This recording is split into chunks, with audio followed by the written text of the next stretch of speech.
So I'll be talking shit. Do I back it up? Thank you for coming this evening. My name is Thomas Joyner Jr., and I am here speaking tonight on behalf of my father who could not make it. I've known Frank myself for probably a little over 30 years. I first met him around 87 or 88 when my parents were collecting black art, and Frank came by our home to deliver some art.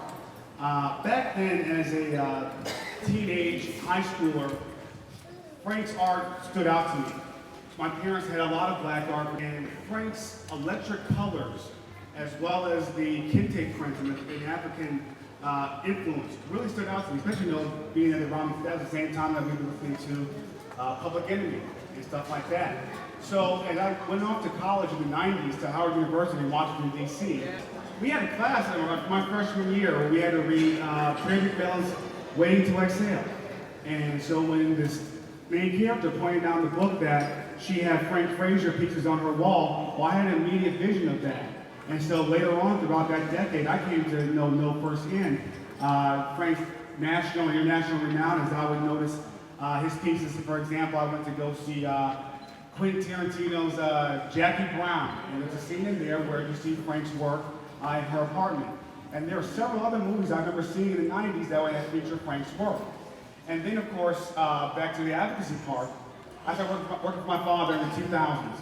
We started the Tom Joyner Foundation, raising money for historically black colleges and universities. And during that is when I really came to start working with and knowing Frank on a more personal level, especially as an artist and as an advocate. At the Tom Joyner Foundation and our Fantastic Voyage cruise, we would always raise money for HBCUs and awareness for those schools. And you could tell that HBCUs were very heavy on Frank's mind back then. His work would reflect the names, themes, things that were going on at HBCUs. And through that, the content was matching the beneficiaries, and that the works that he was selling on board of our cruise year after year, all those monies, hundreds of thousands of dollars generated, went towards scholarships. Not just our scholarships, but scholarships for students attending HBCUs, whether it be at Howard University or Paul Quinn College or Talladega College or wherever. Frank would always make sure that he had pieces that were customized to those schools and talked about those schools.